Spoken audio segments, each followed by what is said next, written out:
मनोहर, आप देख रहे हैं डीडी लाइव सच की आवाज।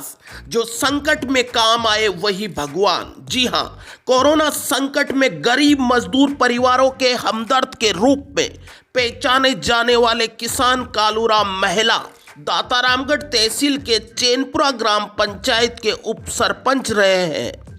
इस संकट के दौर में जरूरतमंद परिवारों को 1000 से ज्यादा राशन किट बांटकर एक रिकॉर्ड कायम किया है। क्षेत्र में कालूराम महिला की पहचान किसान हितैषी, सौम्य व शालीन स्वभाव की रही है। संकट के इन्हीं दिनों में रोज अपनी कैंपर गाड़ी से अपनी टीम के साथ राशन किट भरकर निकल जाते हैं उन क्षेत्रों में जहां गरीब मजदूर घुमंतु परिवार बसते हैं। कालूराम महिला जब इन परिवारों को अपने हाथों से राशन किट बांटते हैं तो ये परिवार इन्हें दुआओं में आशीष देते हैं। लोग इनके काम को ही इनकी पहचान मान रहे हैं। इस संकट काल में उसी के टीम के कुछ सदस्य दिन रात मेहनत कर रहे हैं, राशन किट बनाने का काम कर रहे हैं। आइए बात करते हैं कुछ टीम सदस्यों से। इनकी टीम के एक सदस्य हैं। आपका क्या नाम है? श्रीराम। अच्छा श्रीराम, अभी मैंने देखा है कि आप की टीम है बहुत ही अच्छा काम कर रही है। ये सारे काम आप दिन भर में ये पैकेजिंग का काम ही करते हो? हाँ। पैकेजिंग करने का जैसे कितना क्या डालते हो, क्या क्या डाल रहे हो एक पैकेट में? दाल है, नमक है, चीनी है, चाय है और बाकी मसाले का सामान है। ये सारे दिन भर आप पैकेट करते हो? कभी आप टीम के साथ बांटने भी जाते हो? नहीं। अभी आप घर पे पैकेटिंग काम कर, दिन भर में कितने पैकेट बना लेते हो आप और आपकी? दिन भर में 100 पैकेट आप बना जो जरूरतमंद है वो ले रहे हैं और अच्छी तरीके से सुबह शाम दोनों टाइम आप बांट देते हो? जी जी सर जी। अभी आपकी गाड़ी जाएगी, अभी निकलेगी आपकी? जी, 2 गाड़ी, एक सुबह निकलती है, एक शाम। सर मेरा नाम सुरेश जांगीड़। अच्छा सुरेश जी, आप मुझे ये बताइए कि आप ये जो आपकी जो टीम है ये आपकी क्या प्लानिंग है, क्या कर रहे हो आप लोग? सर अभी कोरोना महामारी के चलते जो गरीब मजदूर है उनके खाने के टोटे पड़ रहे हैं। तो हमारे भामाशाह है भाई और सभी पूरी टीम है ना, वो जो गरीब मजदूर है उसके पास खाने के लिए नहीं है, उनकी व्यवस्था कर रहे हैं। अच्छा नीतीश पढ़ते हो आप? अच्छा आप ये क्या करवा रहे हो, क्या मदद करवा रहे हो आप? ये क्या किट कहाँ बांटते हो? आप भी जाते हो बांटने? पैकेट बनवाने का काम कर रहे हैं। आपको उस मसीहा से जिसने इस संकट की घड़ी में 1000 से ज्यादा राशन किट बांटकर मानवता का परिचय दिया। कालूराम महिला चैनपुरा ग्राम पंचायत के उप सरपंच भी रहे हैं। समाज सेवी कालूराम महिला ने जो मानवता निभाई है, आइए हम बातचीत के माध्यम से आपको बताते हैं उनके सामाजिक सरोकार को। कालूराम जी, आप लोग इतना बड़ा काम कर रहे हैं, गरीब मजदूर जो वर्ग है उन लोगों के लिए आप खाद्य पैकेट बांट रहे हो। ये सब प्रेरणा आपको कहाँ से मिली, ये आपके दिमाग में आया कैसे? देखिए, आप सबको मेरा नमस्कार मालूम होवे। मैं एक सामान्य किसान परिवार से हूँ। मेरे पिताजी का नाम श्री रामेश्वर जी मेला है और मैं शुरू से ही पढ़ाई छोड़ने के बाद में मेरा एक जो खानदानी पेशा है, किसान वर्ग से हूँ मैं। तो खेती के सारे मजदूर से भाई खुद भी खेती करूँ और इसके सारे दूसरे आदमी को मैं रोजगार दूँ। आसपास की स्थिति से भी लोगों की, निर्धन परिवार की स्थिति से भी मैं वाकिफ हूँ, मैं भी गुजरा हुआ हूँ। इसलिए कि इन मजदूर परिवारों के लिए मैं पहले से कई वर्षों से खेती का कार्य कर रहा हूँ। क्षेत्र के आसपास के निर्धन परिवार, जो मजदूर परिवार है, वो शुरू से मेरे से 15 साल से जुड़े हुए हैं। उसकी हालत सबको से मैं परिचित हूँ। इसके लिए इस महामारी में मैं उनसे अपने अपनत्व दिखाने के लिए उसके साथ प्रस्तुत हूँ। जब किसी भी इस संकट की घड़ी में मैं उसके साथ उनका मतलब मजदूरों का दर्द आप बेशक जानते हो, समझते हो? हाँ समझता हूँ बिल्कुल, क्योंकि अगर 1-1.5 महीने तक अगर मजदूर को काम नहीं मिला तो उसकी स्थिति के बारे में बिल्कुल वाकिफ हूँ। और उसका हौसला बढ़ाने के लिए वो सब मजदूर आदमी मेरे से जुड़े हुए हैं। खैर मैं छोटे किसान का पुत्र हूँ, लेकिन फिर भी यहाँ के जो बड़े किसान लोग हैं, ठाकुर लक्ष्मण सिंह जी, मेरे बाबू साहब, काकू साहब रतन सिंह जी, गुमान सिंह जी, उनकी लीज पर जमीन लेकर के मैंने खूब लंबी चौड़ी खेती की है और आसपास के मजदूर लोगों को खूब काम पर बुलाया है। हालांकि सरकार की किसान विरोधी नीतियां होने के कारण मैं तो ज़्यादा प्रॉफिट नहीं कमा पाया, लेकिन लोगों को रोजगार दे करके उनके आपने बहुत अच्छा काम किया। हाँ। अच्छा, मुझे एक बात बताइए कालूराम जी, आप जो गरीब मजदूर परिवार है उनको पता कैसे लगाते हो, चिन्हित कैसे करते हो कि भाई फला गांव में मुझे उन लोगों को राशन बांटना है? देखिए, मैं 15 साल से इस क्षेत्र के मजदूर परिवारों से डायरेक्ट रूबरू हूँ, क्योंकि उनको वो मेरे यहाँ खेतों में काम करने के लिए आते हैं। और मेरा छोटा मोटा पेशा भी है, मावा है, पनीर है, दूध से जुड़ा हुआ हूँ, किसान का बेटा हूँ। लेकिन वो सबसे मैं क्षेत्र के रामजुपरा, खचरियावास, कीरों की ढाणी, सबको व्यक्तिगत जानते हैं? सबसे मैं व्यक्तिगत अच्छा, मुझे ये बताया कि क्या प्रशासन की या लोकल प्रशासन की आपको मदद मिली है? नहीं, लोकल प्रशासन की मदद तो ग्राम सेवक जाने और उनका है। मेरे हिसाब से तो जो लोकल प्रशासन की मदद है वो ऑनलाइन है, गेहूं की राशन है, एमएलए साहब की जो किट 15-20 किट भेजी है उन्होंने अपनी खुद के कोटे से नहीं, खुद की मतलब पर्सनल, मतलब आपको कोई प्रशासन की मदद नहीं ना मिली? प्रशासन की मदद तो मेरे को कैसे मिलती है, और मैंने उनसे कोई बात भी नहीं की, अच्छा, किसी से मदद लेने की कोई बात भी नहीं। आप अभी आपने बताया कि आपने मजदूरों के दर्द को समझते हो। मनरेगा मजदूर में लोग दहाड़ी कर रहे हैं, मजदूरी कर रहे हैं, लेकिन लॉकडाउन में उन पर बैन हो गया। आप क्या कहोगे कि इन मजदूरों के लिए मनरेगा पर रोक हट जानी चाहिए? हाँ, अभी हट जानी, बिल्कुल हट जानी चाहिए। 1 तारीख को तो हटनी चाहिए, क्योंकि जब छोटे मोटे सब राज्य सरकार ने भी घोषणा की है कि अभी 2, 4, 5 इसलिए खूब ज़्यादा अलग अलग जगह मेट्रो का काम करके और वो जगह जगह रोक हटनी चाहिए। अच्छा, एक और बताइए, क्योंकि 1.5 महीने तक अगर मजदूर आदमी कोई मजदूर नहीं जाता है, मैं इसी चीज से वाकिफ हूँ कि 5 दिन तक भी अगर मजदूर आदमी को, मजदूर निर्धन परिवार को अगर काम नहीं मिले तो उस पर क्या बीती, वो मैं उस पूरी स्थिति से वाकिफ हूँ, 15 साल से वाकिफ हूँ। अच्छा, मुझे ये बताइए कि जैसे महानगर में आपने भी देखा होगा कि बम्बई जैसे शहर में, दिल्ली जैसे शहर में बहुत सारे मजदूर हैं वो फंसे हुए हैं अभी, मतलब वो अपने गांव नहीं आए। शेखावाटी के तो बहुत सारे मजदूर हैं, तो उन मजदूरों को घर पर लाने के लिए सरकार ने भी कोई पहल नहीं करी है, प्रशासन ने कोई पहल नहीं करी है। आप क्या कहना चाहोगे? प्रशासन ने, देखिए हमारे यहाँ के भी जो मजदूर हैं वो भी, उनसे भी मेरी बात हुई है कि वो बहुत संकट में फंसे हुए हैं। वहाँ की सरकार, प्रशासन भी उनकी ज़्यादा मदद नहीं कर रहा है, और यहाँ की प्रशासन से भी कोई बढ़िया पहल नहीं हुई है। मैं अपील करता हूँ कि प्रशासन से कि वो सरकार को चाहिए कि एक नीति बनाए ताकि प्रवासी अपने आप सकुशल घर लौट सके। और अच्छा कालराम, मुझे बताओ, आपने जमाती भी नाम सुना होगा, जमाती वगैरह, क्या लगता है कि ये जमाती पर मीडिया है, प्रशासन है, बता रहे हैं कि कोरोना में इन जमातियों के कारण ज्यादा कोरोना संक्रमित हुआ है, कि ये बात में दम है या ये केवल किसी को बदनाम करने की एक साजिश है? देखिए, ये जमाती वाला मसला है, ठीक है कि वो जमाती की वजह से भी ये कोरोना फैला है, लेकिन कुछ केंद्र सरकार की जो उनकी भी गतिविधि हम देख रहे हैं कि स्वास्थ्य मंत्री ने 16 तारीख को क्या कहा था, फिर मध्य प्रदेश में भी सरकार बनाई है, और आगे भी वो हाल ही में जैसे देवगौड़ा जी की परिवार की शादी भी है, तो वे भी इसी तरह से पेश आ रहे हैं जैसे वो आ रहे हैं।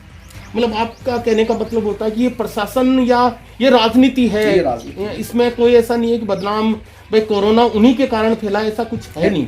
उन्हीं के कारण नहीं, वो सब प्रशासन की भी वही लापरवाही रही है। कानून सब पर बराबर लागू नहीं हो रहा है। अच्छा। क्योंकि अगर सरकार की भी जो केंद्र की हमारी बीजेपी सरकार है, अगर उसके मंत्री ने 16 तारीख को दिया है तो उनका प्रोग्राम दोबारा 13 तारीख से स्टार्ट हो रहा था।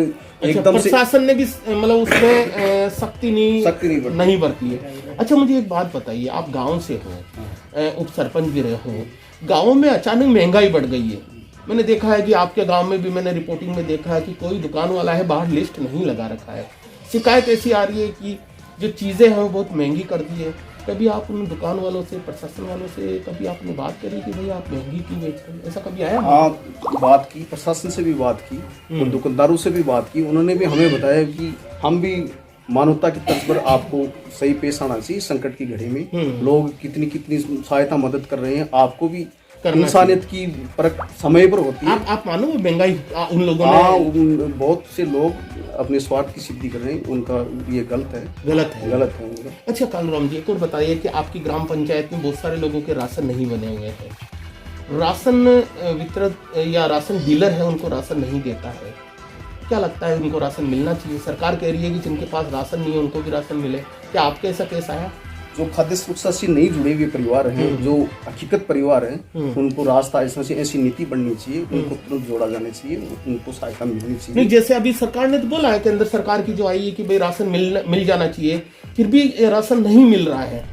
ये सरकार की जो घोषणा है वो घोषणा तक ही सीमित है, धरातल पर लागू नहीं। आप इससे सहमत हो? बिल्कुल सहमत हूँ। ये सरकार की प्रशासन आज से नहीं, ये कहते क्या है, उनकी खतनी और करने में शुरू से प्रशासन हो, चाहे केंद्र की राज्य की कोई सी भी पार्टी की सरकार, सिस्टम का ढीलापन है, सिस्टम का ढीलापन है, चाहे केंद्र की, चाहे बीजेपी गवर्नमेंट हो, चाहे कांग्रेस की गवर्नमेंट हो, उसकी खतनी और करने में शुरू से अंतर है, आज भी है, लेकिन इस पर कड़ा प्रतिबंध होना चाहिए।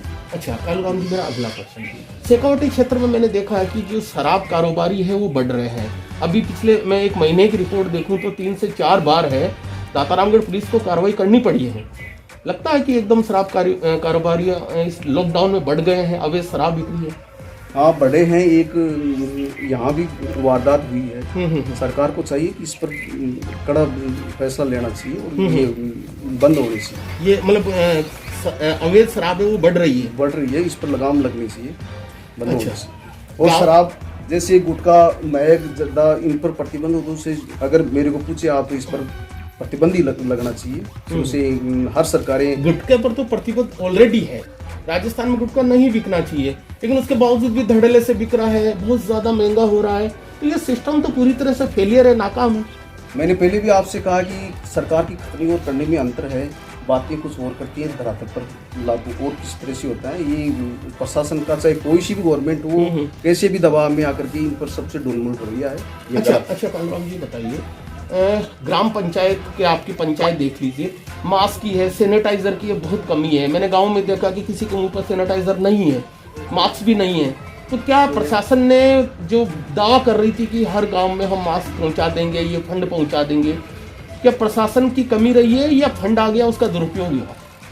हमें अस्पताल प्रशासन से भी बात की तो उन्होंने कहा कि जो सरकार ने कहा है कि मास्क उपलब्ध कराएंगे, लेकिन अभी धरातल पर यहाँ अपने स्कूल में भी जो प्रवासी आए हुए थे वो ठहरे हुए थे। उन्होंने भी कहा था कि हमारे को मास्क चाहिए, सुरक्षा चाहिए, लेकिन भामाशाहों ने या और किसी से भी अरेंजमेंट मास्क का, सैनिटाइजर का वगैरह हुआ है, लेकिन सरकार की ओर से बिल्कुल भी ये कहने वाली बात है, धरातल पर कुछ नहीं किया। आपका क्वारंटीन सेंटर है स्कूल वाला, मैं जाकर आया हूँ, देखा है तो एक ही रूम के अंदर है, लगभग 5 मजदूरों को रखा गया है, गरीबी नहीं बिछी हुई है, क्वारंटीन सेंटर पूरी अव्यवस्था है।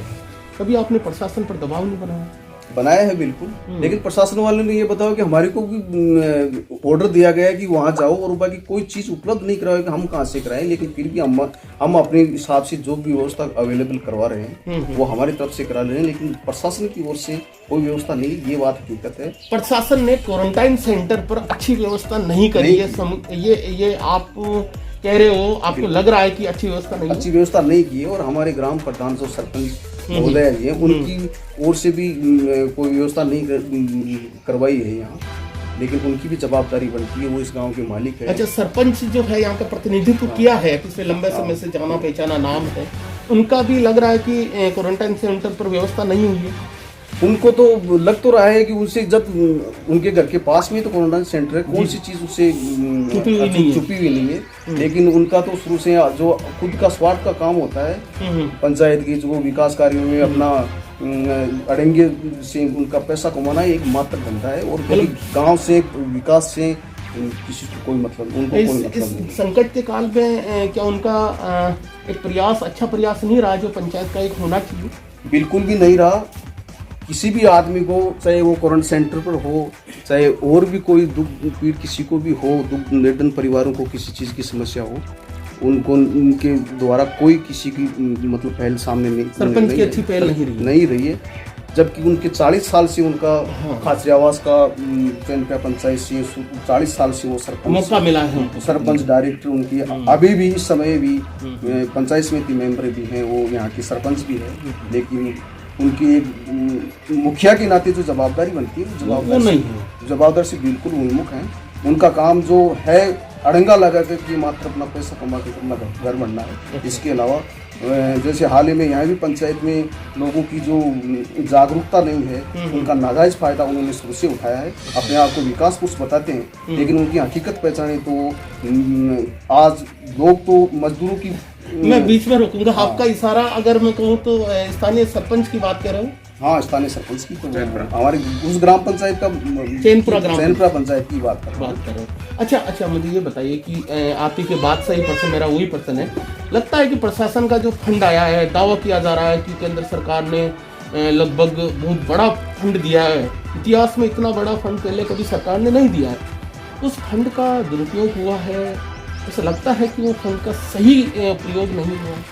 हाँ, बिल्कुल दुरुपयोग हुआ है। सरकार ने फंड काफ़ी दिया है, लेकिन ये यहाँ के जो सरपंच हैं वो अपनी दबंगगिरी से और लोगों की जागरूकता का फ़ायदा, नाजायज़ फ़ायदा उठा करके जो नरेगा के काम है, चाहे और किसी से भी काम हो, उन लोगों की मजदूरी जिनको मिलनी चाहिए उनकी मजदूरी हड़प करके अपना काम बढ़ाने के लिए दूसरे फर्जी आदमियों का जॉब कार्ड लगा के अपने काम की सिद्धि करते हैं, जॉब कार्ड फर्जी वगैरह करते हैं। लेकिन यहाँ क्या है कि लोगों की जागरूकता की भी कमी है, उनकी दबंगी भी है, अभी लोग उबड़ नहीं पा रहे हैं। आने वाले समय में तो खैर काफी, मतलब एक कहने का मतलब है कि एक राजनीति दबंगाई का जो एक सिस्टम बना रखा है क्षेत्र में। बिल्कुल बना रखा है। अच्छा कालूराम जी, मेरा अंतिम सवाल, एक जनप्रतिनिधि के तौर पर आपने 5 साल काम किया है, उप सरपंच रहे हैं, आपका जो क्षेत्र है शेखावाटी का अंतिम गांव आता है, क्या अपील करोगे आम जनता से हमारे चैनल के माध्यम? आम जनता से मैं अपील ये करूँगा कि आम जनता को भी चाहिए कि वो अपने हक के लिए जागरूक बने। मजदूरों से भी मैं ये अपील करूँगा कि वो भी अपने हक के लिए, चाहे आप नहीं हो तो किसी से दूसरे को भी रूबरू करवाएं। कोई शिक्षित या जागरूक नागरिक हैं वो भी अपने हक के लिए आगे आए, ताकि ये दबंगी वालों पर कोई शिकंजा कसा जाए। जब तक इन दबंगी चलती रहेगी तो आम मजदूर को, आम नागरिक को न्याय नहीं मिल सकती। यही मैं जनता से अपील करता हूँ कि वो अपने हक के लिए जागरूक हों और समय की देखते हुए और पिछले जैसे भी टाइम गुजरा है उस समय देखते हुए आगे चाहे चुनाव हो चाहे कुछ भी हो उसके हिसाब से मतदान करिए, अपना प्रतिनिधि चुनिए। ये थे कालूराम जी महिला। हमारे प्रश्नों का उन्होंने बेबाक जवाब दिया और यहाँ के चाहे वो प्रशासन की बात हो चाहे पॉलिटिकल की बात हो, हर प्रश्न का बिना कोई टालते हुए इन्होंने अपनी बात रखी। इनकी पहचान है वो दबंगाई, या हम ये कह सकते हैं कि उनको चुनौती देते हैं। जो सियासत हो चाहे सामंतवादी हो, हमेशा उनके खिलाफ इन्होंने आवाज़ बुलंद की है। और आज मैंने बातचीत में भी देखा, इनके व्यक्तित्व को देखा है, तो उन्होंने साफ बोला है कि जो लंबे समय से राजनीति कर रहे हैं, लंबे समय से प्रशासन पर काबिज है, और अगर वो व्यक्ति प्रशासन के अंदर गरीब मजदूर किसान की आवाज़ नहीं उठा रहे हैं, आज इस संकट में अगर वो लोग साथ नहीं दे रहे हैं, तो ये सबसे बड़ा हम ये कह सकते हैं गलत है। और मैं ये कह सकता हूँ कि कालूराम महिला, मैं देख सकता हूँ, मैं देखो इतना, मैं जिस जगह बैठा हूँ अनुमान लगा सकता हूँ कि इसमें 1 किलो दाल है, 1 लीटर तेल है, मसाला है, चाय है, ऐसे लगभग इन्होंने 1000 किट बनाए हैं। ये लगभग बांटते हैं, सुबह शाम ये निकल जाते हैं। मैं मेरी रिपोर्टिंग में मैंने आज तक नहीं देखा इतना बड़ा किट है। कालूराम जी की हम तारीफ कर सकते हैं। इस संकट में एक किसान होने के लिए, मध्यम वर्ग का किसान है और इतना अगर इन्होंने ये काम किया है, निस्वार्थ काम किया है, हम चाहेंगे कि हमारा चैनल भी ऐसे काम के लिए इनको धन्यवाद देता है और उम्मीद करूंगा कि हमेशा और भी जागरूक हो। और कालूराम जी का ये जो मानवता का जो कार्य है ये बहुत ही सराहनीय कार्य है। अगर आपको हमारा चैनल पसंद आया हो तो प्लीज इसे लाइक और शेयर करें। आपकी कोई राय हो तो नीचे कमेंट बॉक्स में जरूर लिखें। इसी तरह देश प्रदेश गांव गलियारों की खबर के लिए हमारे चैनल को सब्सक्राइब करें। डीडी लाइव, सच की आवाज।